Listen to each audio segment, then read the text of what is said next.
Story Corner, presented by Jennifer. Mercy Thompson. Book 1, Moon Called. Chapter 4, Part 2.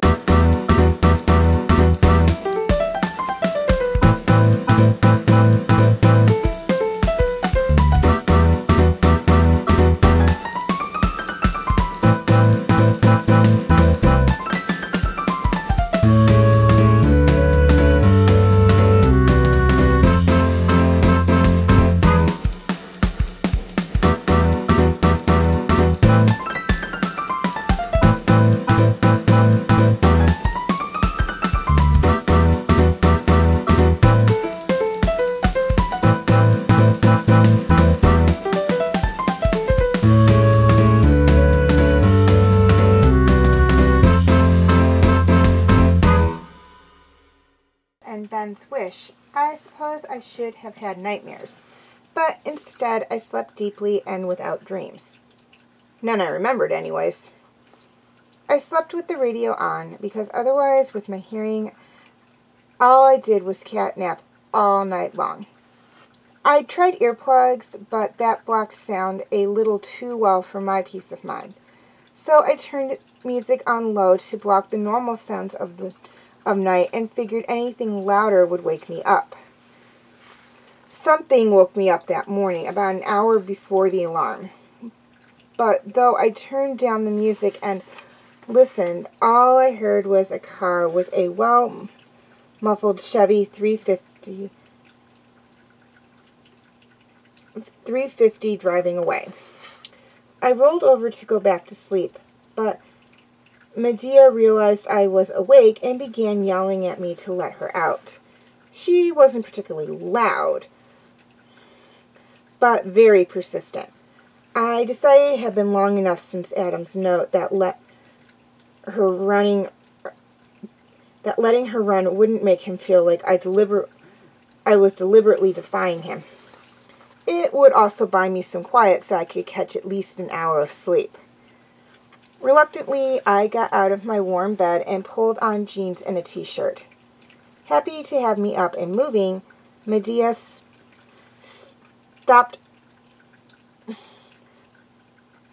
stroked my shins and gently got in the way as I staggered blearily out of my room, across the living room to the front door. I yawned and turned the doorknob, but when I tried to open the door, it resisted. Something was holding it shut. With an exasperated sigh, I put my shoulder against the door, and it moved reluctantly an inch or so, far enough for me to catch a whiff of what laid on the other side. Death. Wide awake, I shut the door and locked it. I smelled something else, too, but I wouldn't want to admit it.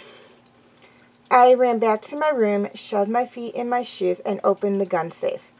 I grabbed the SIG 9mm and shoved the silver-loaded magazine in it, then tucked the gun into the top of my pants. It was cold, uncomfortable, and reassuring, but not reassuring enough. I never actually shot anything but targets. If I hunted, I did it on 4 paws. My foster father, a werewolf himself, had insisted I learn how to shoot and how to make the bullets. If this was werewolf business, and after the previous night I had to assume it was, I needed a bigger gun. I took down the .444 Merlin and loaded it for werewolf. It was a shot rifle and small unless you took a good look at the size of the barrel. The lipstick-sized silver bullets were guaranteed, as my foster father used to say, to make even werewolves sit up and take notice. Then he put a finger alongside his nose, smiled and said, or lie down and take notice, if you know what I mean. The Marlin had been his gun. The rifle was a comfortable fortifying presence, and I quietly opened my back door and stepped out into the pre-dawn night. The air was still and cold. I took a deep breath and smelled death, undeniable and final. As soon as I rounded the corner of the trailer, I could see the body on my front porch, blocking my front door. He was on his face, but my nose told me who it was, just as when I had first opened the door. Whoever had dumped him had been quiet, waking me only as they drove off. There was no one else now, just Mac and me. I climbed the 4 steps up to my porch and crouched beside the boy. My breath fogged the air, but there was no mist rising from his face or heartbeat. I rolled him onto his back. His body was still warm to my touch. It had melted the frost off my porch where he had lain. He smelled of Adam's home, a fragrant mix of wood smoke and the pungent air freshener favored by Adam's housekeeper. I couldn't smell anything that would tell me who had killed Mac and left him as a warning. I sat on the frost-coated wood of the porch, set the rifle beside me, and touched his hair gently. I hadn't known him long enough for him to have a hold on my heart, but I had liked what I'd seen. The squealing of tires peeling out had me back on my feet with the rifle in hand as a dark-colored SVU shot away from Adam's house like the fires of heck were behind it. In the dim pre-dawn light, I couldn't tell what color it was, black or dark blue or even green. It might have been the same vehicle that the villains had driven last night at the shop. Newer cars of similar make all looked alike to me. I don't know why it had taken me so long to realize that Mac dead on my front porch meant something bad had happened at Adam's house. I abandoned the dead in the hope of being of use to the living, tearing across my back field at a sprinter's pace, the rifle tucked under my arm. Adam's house was lit up like a Christmas tree. Unless he had company, it was usually dark. Werewolves, like walkers, do very well in the dark. When I came to the fence between our properties, I held the rifle away from my body and vaulted the barbed wire with a hand on the top post. I'd been carrying the marlin at a quarter cock, but as soon as I landed on the other side of the fence, I pulled the hammer back. I would have gone through the back door if there had not been a tremendous crash from the front. I shifted my goal and made it around the side of the house in time to see the couch landing half in, half out of the flower bed that lined the porch, evidently thrown through the living room window and the porch rails. The werewolf I'd killed last night notwithstanding, werewolves are taught to be quiet when they fight. It's a matter of survival. Only with the broken window and the front door hanging wide open did I hear the snarls. I whispered the swear words I usually only bring out for rusty bolts and aftermarket parts that don't fit as advertised to give me the courage as I ran. Dear Lord, I thought in a single prayer as I ran up the porch stairs, please don't let anything permanent happen to Adam or Jesse. I hesitated just inside the door, my heart in my mouth and the marlin at the ready. I was panting from nerves as much as exertion, and the noise interfered with my hearing. Most of the destruction seemed to be concentrated in the high-ceiling living room just off the entryway. The white Berber carpet would never be the same. One of the dining room chairs had been reduced to splinters against the wall, but the wall had suffered too. Broken plaster littered the floor. Most of the glass from the shattered window was spread outside on the porch. The glass on the carpet was from a mirror that had been jerked off the wall and slammed over someone's head. The werewolf was still there, a sizable chunk of mirror embedded in her spine. It wasn't a werewolf I knew. Not one of Adam's, because there were only 3 females in Adam's pack, and I knew all of them. She was near enough to truly dead, and that she wasn't going to be a problem for a while, so I ignored her. I found a second werewolf under the fainting couch. I'd like to tease Adam about his fainting couch. How many women do you expect to faint in your living room, Adam? He'd have to buy a new one. The seat was broken, with splinters of wood sticking through the plush fabric. The second werewolf lay chest down on the floor. His head was twisted backwards, and his death-clouded eyes stared accusingly at me.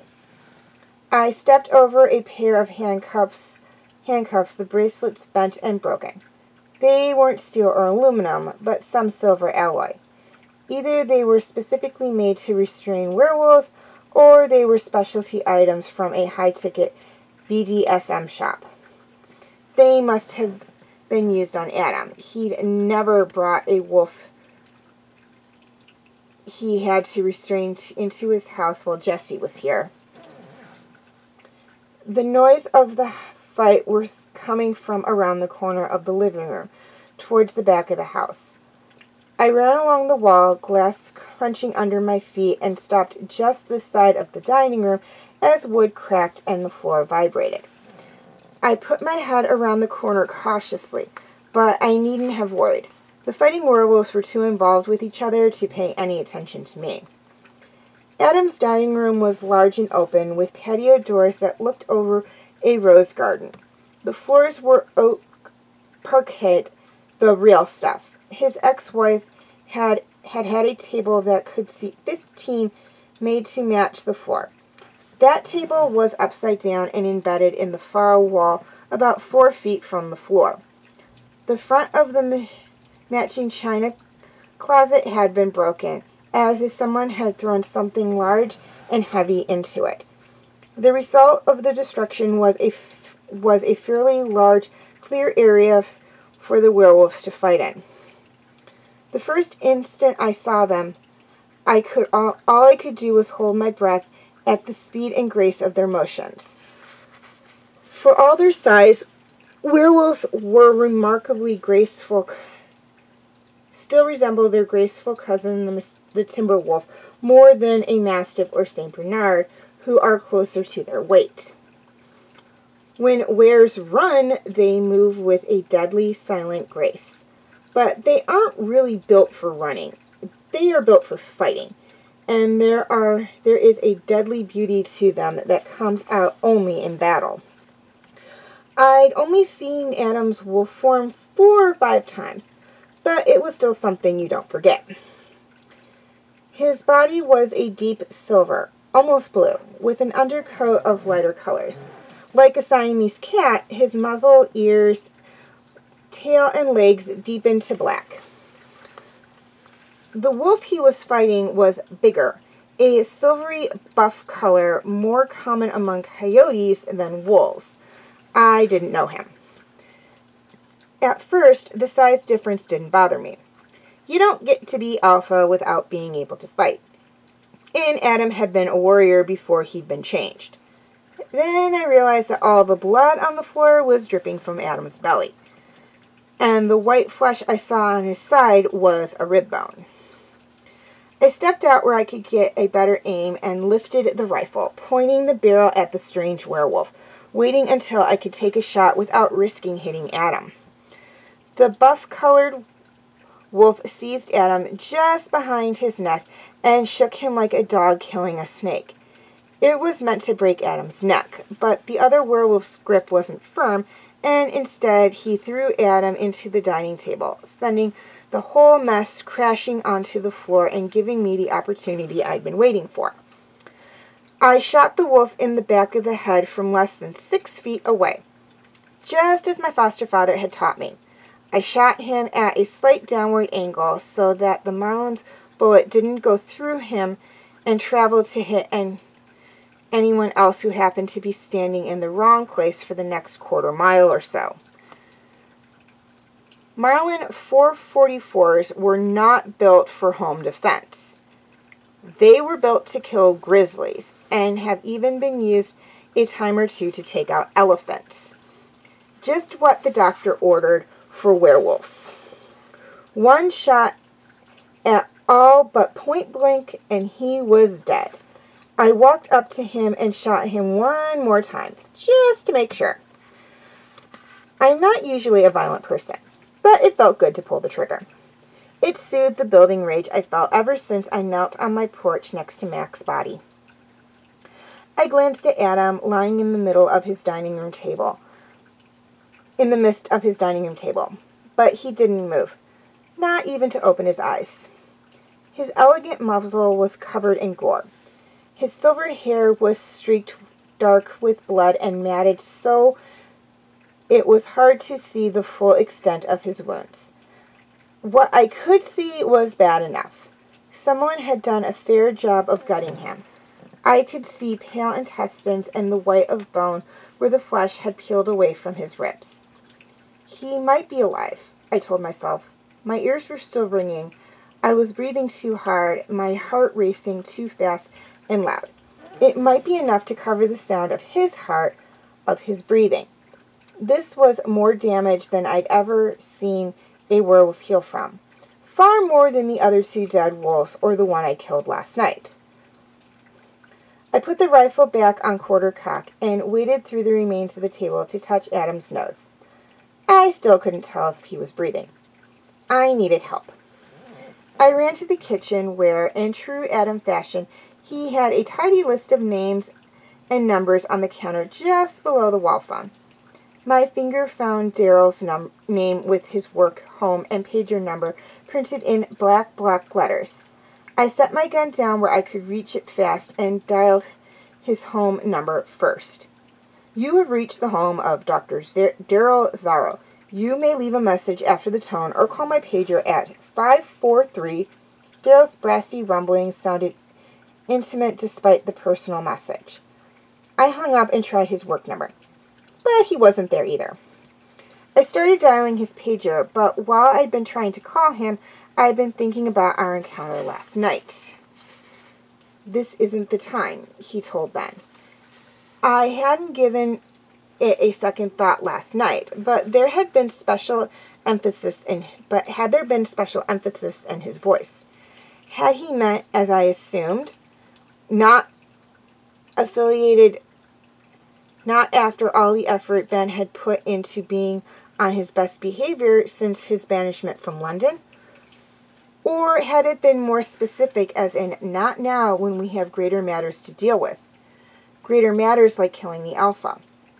In Europe, murder was still mostly the way the rule of the pack changed hands. The old Alpha ruled until one of the younger, hungrier dominant males decided the old one had grown weak and attacked him. I knew at least one European Alpha who killed any male who showed any signs of being dominant. In the New World, thanks to the iron hand of the Markro, things were more civilized. Leadership was mostly imposed from above, and no one challenged the Markro's decisions. At least not as long as I'd known him. But could someone have come into Adam's house and done this much damage without help from Adam's pack?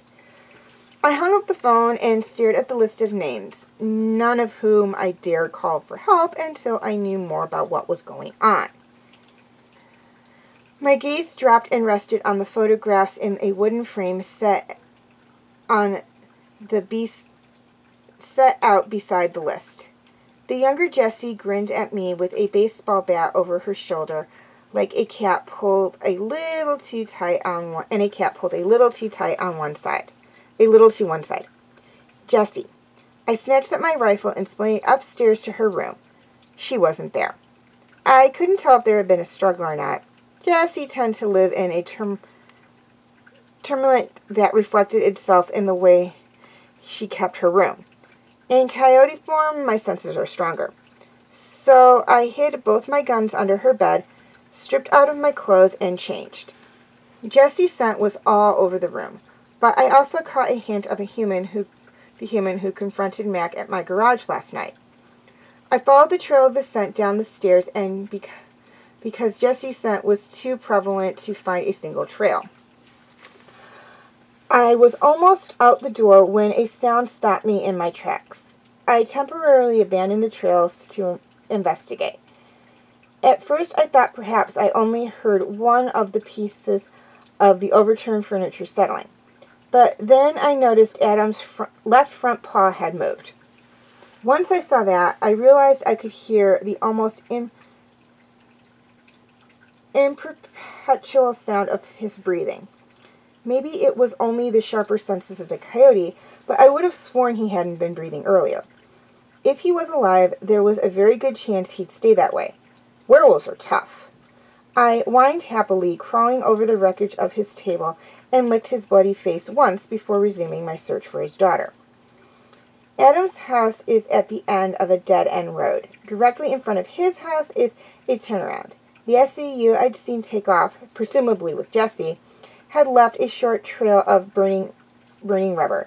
But most cars have very little individual sense until they grow old.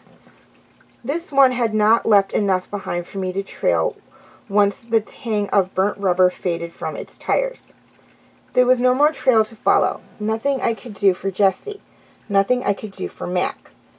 I turned my attention to Adam. That he was alive meant I really could not contact his pack. Not with him helpless. If any of the dominants had aspirations to become alpha, they'd kill him. I also couldn't just bring him to my house. First, as soon as someone realized he was missing, they'd check my place out. Secondly, a badly wounded werewolf was dangerous to himself and everyone around him. Even if I could trust his wolves, there was no dominant in the Columbian Basin pack strong enough to keep Adam's wolf under control until he was well enough to control himself. I knew where one was, though.